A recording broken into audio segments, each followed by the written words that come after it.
कि जब सरकार बन रही थी और पूछा गया था हमसे कि क्या आप सरकार में रहेंगे, तो हमने इसीलिए मना किया था।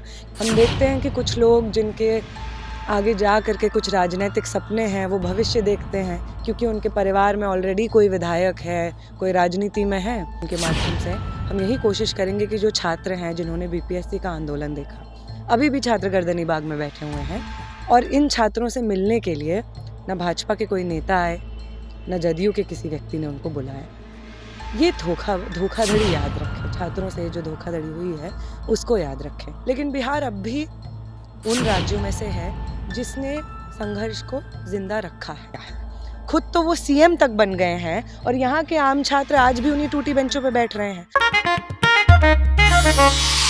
आप देख रहे हैं जन मीडिया न्यूज़। मैं हूँ प्रीति प्रभा। पटना यूनिवर्सिटी छात्र संघ चुनाव की तैयारी अब अंतिम चरण में पहुँच गई है। 29 मार्च को मतदान होना है। आयसा की राष्ट्रीय अध्यक्ष नेहा हमारे साथ हैं। दिल्ली में आसान है लिफ्ट यूनिटी, हाँ, इंडिया ब्लॉक के सारे छात्र संगठन इकट्ठा होकर वहाँ पे प्रोग्राम करते हैं।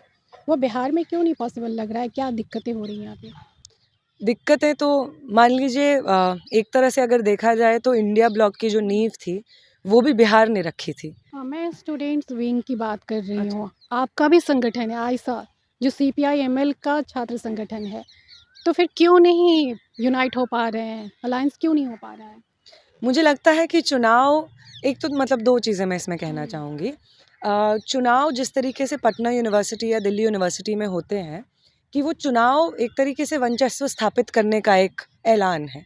ये ऐलान है कि मान लीजिए इस प्रतिष्ठित राजनीतिक परिवार से आने वाले इस व्यक्ति का अब राष्ट्र की राजनीति में आगाज़ हो गया है, तो खुद का राजनीतिक करियर भविष्य सुनिश्चित करने का या उसको लॉन्च करने का एक ज़रिया बन जाते हैं DU और पटना यूनिवर्सिटी जैसे चुनाव। और इस वजह से बहुत सारे लोगों की बहुत अलग अलग महत्वाकांक्षाएं जागती आयसा हैं। के लोगों में ये महत्वाकांक्षा नहीं है?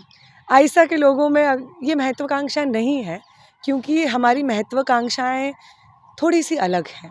मतलब हम समझते हैं कि कुछ लोगों के लिए महत्वाकांक्षाएं हो सकती हैं कि हम राष्ट्र में जा कर के चुनाव लड़ें या राज्य में चुनाव लड़ें, इनमें कोई दिक्कत नहीं है, कोई दिक्कत नहीं है।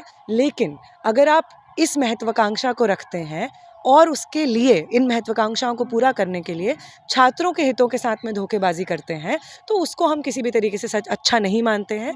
इसलिए हमारी महत्वाकांक्षा वो नहीं। आप JNU में पढ़ाई कर रही हैं, वहाँ पे जो चुनाव होते हैं, यहाँ पर वो बात क्यों नहीं देखने को मिलती है? ये सवाल तो मैं भी पहली बार पटना यूनिवर्सिटी का चुनाव देख रही हूँ, तो ये सवाल तो जायज़ तौर पे मेरे मन में भी आया। तो फिर यहाँ पे साथियों ने बताया कि लेफ़्ट यूनिटी और इनफैक्ट वो तमाम ताकतें जो इस वक्त भाजपा के शासन के विरोध में, लोकतंत्र के, संविधान के बचाव में मैदान में हैं, उन तमाम पॉलिटिकल पार्टी, स्टूडेंट ऑर्गेनाइजेशंस को आयसा ने एक ओपन अपील की थी कि इस बार हम लोग चुनाव एक साथ यूनिटी में लड़ें, एक पैनल बना करके लड़ें। लेकिन वो नहीं हो पाया, लेकिन कुछ नहीं, कोई बात नहीं, उसका हम क्या कर सकते हैं। तो बहरहाल हम लोग आयसा का पूरा पैनल इस वक्त BU में, पटना यूनिवर्सिटी में चुनाव में अकेले ही लड़ रहा है, बाकी सारे संगठन भी लड़ रहे हैं।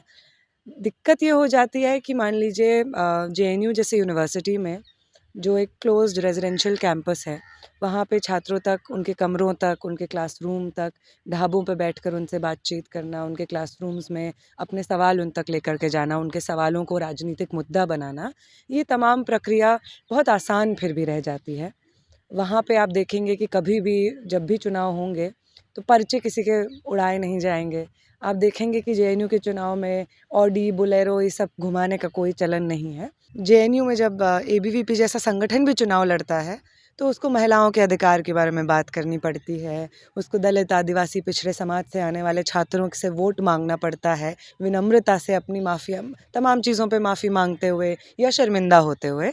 लेकिन हम देखते हैं DU में, दिल्ली यूनिवर्सिटी भी दिल्ली में है, वहाँ के भी चुनाव लगभग इसी तरीके से होते हैं जैसे पटना यूनिवर्सिटी में है।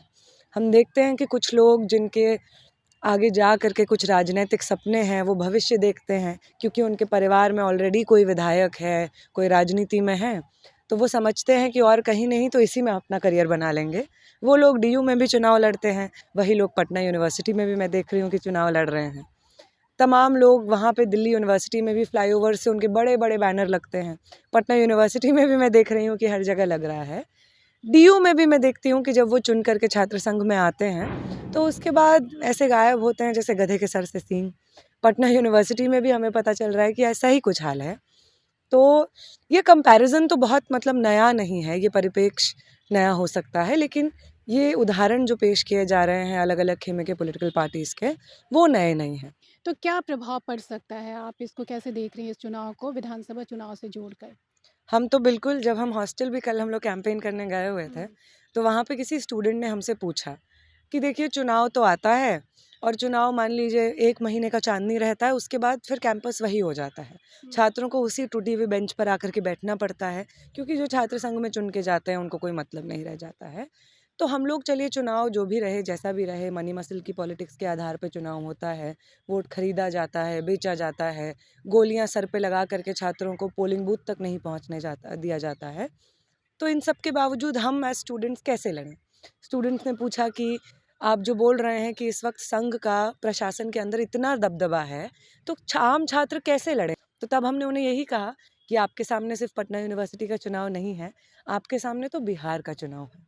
और ये बिहार का चुनाव, जब भी बिहार में चुनाव होता है, दिल्ली के लिए भी वो बहुत महत्वपूर्ण होता है और पूरे देश के लिए वो बहुत महत्वपूर्ण होता है।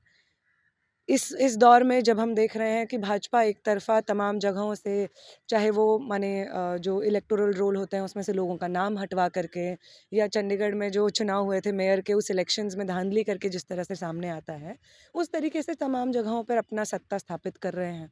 खरीद करके एमएलएज़, एमपीज़ को खरीद करके ये तमाम चीज़ें चल रही हैं। लेकिन बिहार अब भी उन राज्यों में से है जिसने संघर्ष को ज़िंदा रखा है, मोर और लेस। लास्ट टाइम जब 2019 में चुनाव होते हैं, तो हम देखते हैं कि जनता लोकतंत्र के पक्ष में, कॉन्स्टिट्यूशन के पक्ष में उतरती है और भारी मतों से वोट करती है उन तमाम आवाज़ों को जो इसके लिए आवाज़ बुलंद करते हैं। इस आने वाले चुनाव में पटना यूनिवर्सिटी के भी जो चुनाव हो रहे हैं, उनके माध्यम से हम यही कोशिश करेंगे कि जो छात्र हैं जिन्होंने बीपीएससी का आंदोलन देखा, अभी भी छात्र गर्दनी बाग में बैठे हुए हैं, और इन छात्रों से मिलने के लिए ना भाजपा के कोई नेता आए, ना जदयू के किसी व्यक्ति ने उनको बुलाया। ये धोखाधड़ी याद रखें, छात्रों से जो धोखाधड़ी हुई है उसको याद रखें। वो नीतीश कुमार जो 2 दशक से सत्ता में बैठे हुए हैं, वो नीतीश कुमार जो पटना यूनिवर्सिटी से ही पास आउट हैं, उन नीतीश कुमार ने पटना यूनिवर्सिटी के लिए क्या किया है? खुद तो वो सीएम तक बन गए हैं और यहाँ के आम छात्र आज भी उन्हीं टूटी बेंचों पे बैठ रहे हैं। आज भी उसी सेंट्रल यूनिवर्सिटी के दर्जे के लिए संघर्ष कर रहे लेकिन हैं। जब गठबंधन में नीतीश कुमार भी थे, तब ये सवाल उनसे क्यों नहीं पूछ रहे थे आप लोग?